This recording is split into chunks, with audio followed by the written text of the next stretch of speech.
Hello दोस्तों, आप सभी का स्वागत है। ये हमारे लास्ट वीडियो के अंदर हमारा टेक्निकल एनालिसिस फ्री कोर्स के बारे में मुझे पूरे कोर्स देख के बताएगा कैसा लगा है। जो सबसे इम्पोर्टेंट पॉइंट है इतना सब कुछ सीखने के बाद वो है ट्रेडिंग साइकोलॉजी।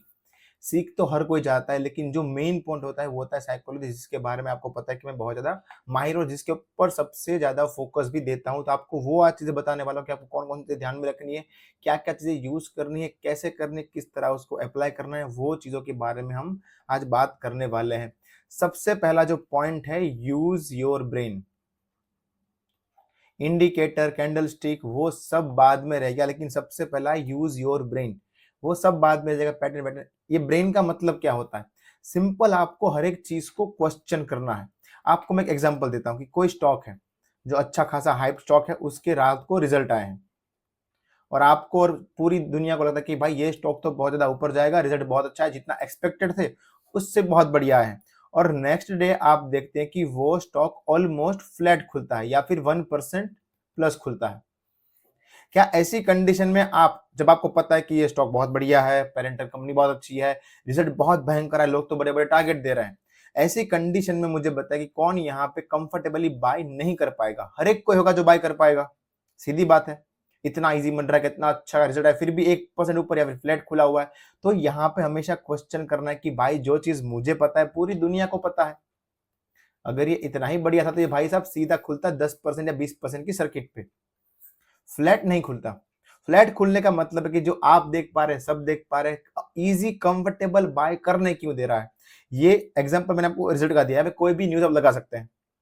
सिंपल, आपको वही सेम होता है। सेल के टाइम पे भी बहुत घटिया न्यूज आई है और लगता है कि भाई ये तो बहुत गिरने वाला है, और स्टॉक खुलता है -1% या फिर फ्लैट। तो भाई जो आपको पता है पूरी दुनिया को पता है। तो मार्केट भाई क्यों तुमको इजीली पैसा देना चाह रही, क्यों तुमको इजीली यहाँ पे एंट्री दे रही है, क्यों यहाँ पे इजीली एग्जिट दे रही है?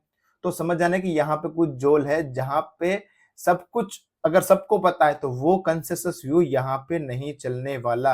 ये अकेली एक मार्केट है जहां पे क्राउड हमेशा रॉन्ग जाता है। क्राउड का मतलब क्या है कि जहां पे शादी हो रही है वहां ढोल नहीं बजते, जहां ढोल बजते वहां शादी नहीं। तो जहां पे क्राउड खड़ा हुआ होता है, मोस्टली आप देखते हैं कि जहां पे क्राउड, हर एक अदर बिजनेस में जहां पे क्राउड होगा, फूड का बिजनेस देख लीजिए, ये देख लीजिए कि जहां पे क्राउड है मतलब वो जगह अच्छी होगी। स्टॉक मार्केट अकेली ऐसी जगह है जहां पे क्राउड होगा, वहां पे वो चीज नहीं होने वाली, वहां पे सबसे ज्यादा ट्रैपिंग ही होने वाली है। ये चीज आपको समझ जाना है।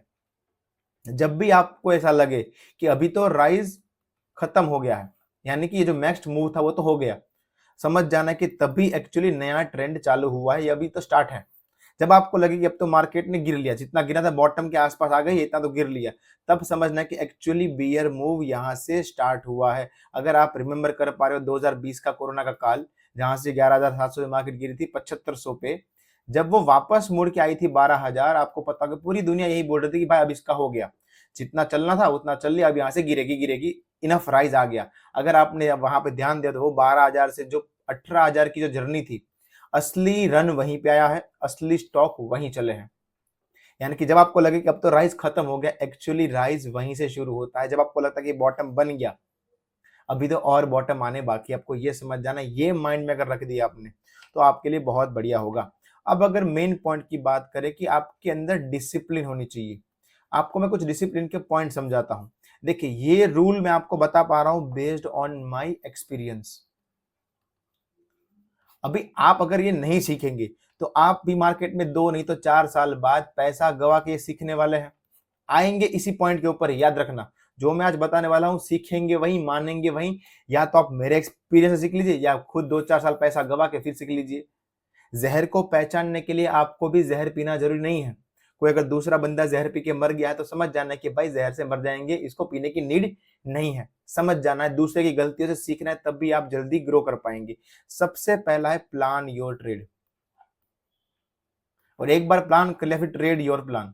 इसका मतलब क्या है कि मान लो आपने कोई स्टॉक देखा, कोई स्क्रिप्ट देखी, आपको दिख रहा है कि भाई इस जगह पे यहाँ पे एंट्री बन सकती है, ये एंट्री क्राइटेरिया है मेरा, अगर एंट्री बनी तो ये मेरा एसएल होगा, यहाँ पे मैं ट्रेल कर सकता हूँ, इसके ऊपर जाने के बाद यहाँ पे मेरा टारगेट हो सकता है।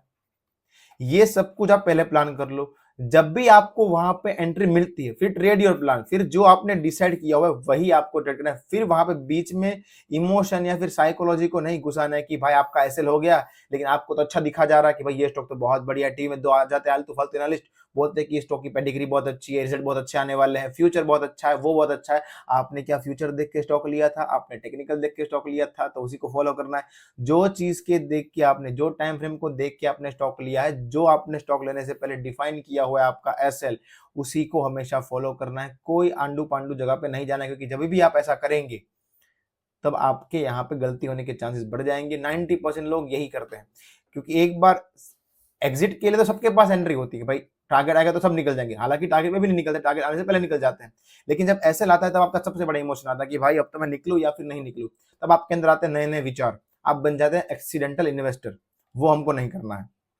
दूसरा, जब भी आप शुरुआत करें, मान लो आप नए ट्रेडर हैं, ऑलवेज स्टार्ट स्मॉल। 3 महीना खुद को, अपने आप को एक ट्रायल पीरियड दीजिए। जितना आपने सीखा है उसके बेस पे 3 महीना ट्रेड कीजिए with the very small capital.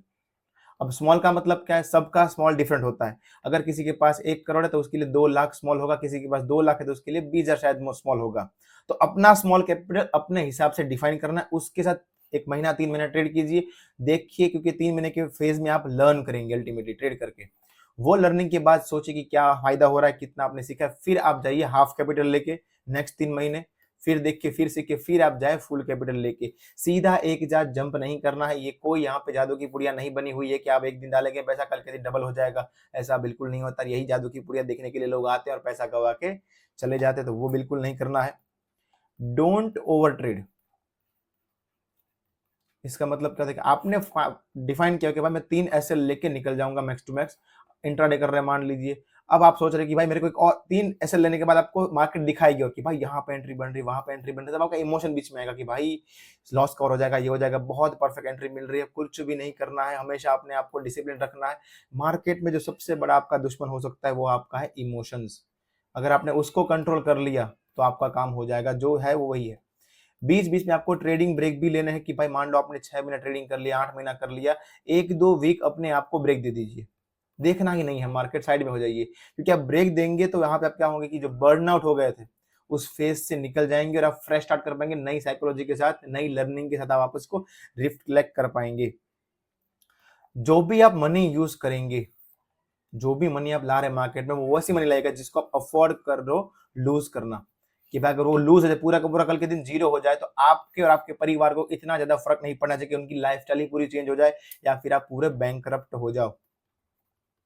ऐसी गलती बिल्कुल भी नहीं करनी है कि आपको बैंकरप्सी की हालत में आ जाना पड़े या फिर वो करना पड़े, बिल्कुल भी नहीं। जब भी पिरामिडिंग करो, सबसे पहला रूल जो बताता हूं आपको, जो हर कोई फॉलो नहीं करता है, 90% लोग फॉलो नहीं करते, वो है जब आपकी लूजिंग पोजीशन हो तब पिरामिडिंग गलती से भी नहीं करना। हम वही करते कि भाई 600 वाला स्टॉक मुझे 500 में मिल रहा है, 600 पे मेरे 1000 स्टॉक थे, मैं 500 पे ले लूंगा 1000 स्टॉक और मेरी एवरेज आ जाएगी 550। भाई साहब वो स्टॉक 500 से और 300 चला जाएगा।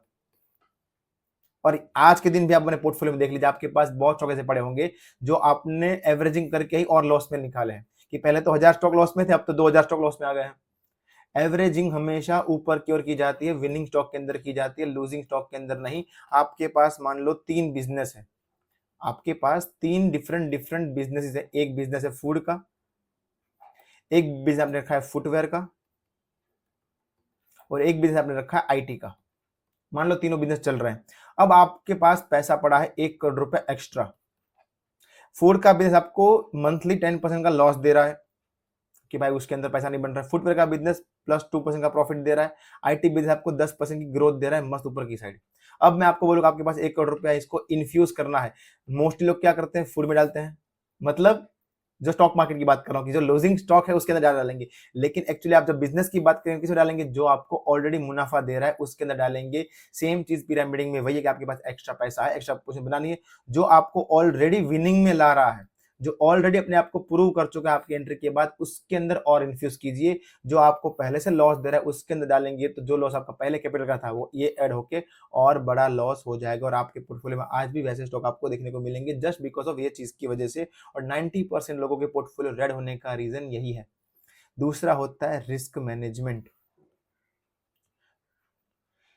जितना आप रिस्क ले सके, एक हमेशा आपको रिस्क पर ट्रेड आरपीटी हमेशा कैलकुलेट करके ही किसी ट्रेड के अंदर घुसना है।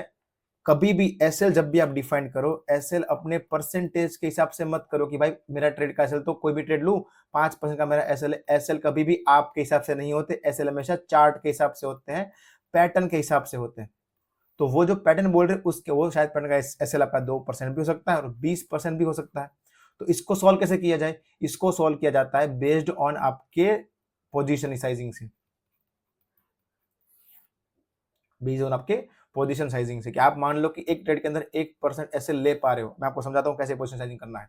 1,00,000 रुपए का आपका कैपिटल है, आप एक ट्रेड के अंदर मैक्स 1% का एसएल ले पाते हो, मतलब 1% का आप लॉस कर पाएंगे, यानी कि आपका मैक्स रिस्क कितना हुआ? 1,000 रुपीज आप कर पाएंगे। तो अगर किसी ट्रेड के अंदर 10% का एसएल आपका दिख रहा है तो उस पोजीशन कितना डालेंगे आप? सिर्फ 10,000। क्यों 10,000 डालेंगे? तो आपका एसएल कितना हो 10% के हिसाब से 1,000 रुपीज। अगर किसी के अंदर 5% का एसएल बन रहा है तो यहाँ पे आप पोजीशन साइजिंग कर सकते हैं 20,000 की भी। लेकिन आपका ये हमेशा डिफाइन होना चाहिए कि आपका मैक्स रिस्क एपेटाइट कितना है, उसके बेस पे आपकी पोजीशन बननी चाहिए, ना कि पोजीशन के बेस पे आपका एसएल। ये हमेशा लेके चलना। अगर ये गलतियां नहीं करेंगे तो डेफिनेटली आप सीख जाएंगे। और आई होप आपको अच्छा खासा सीख भी रहे होंगे। कुछ भी आपको डाउट रहे कभी भी कमेंट में लिख सकते हैं, पूरा एक बार कोर्स देख लीजिएगा कुछ भी डाउट रहे। और इसके बाद हम लाने वाले हमारा ऑप्शन का भी कोर्स, आपको बहुत मजा आएगा। धन्यवाद।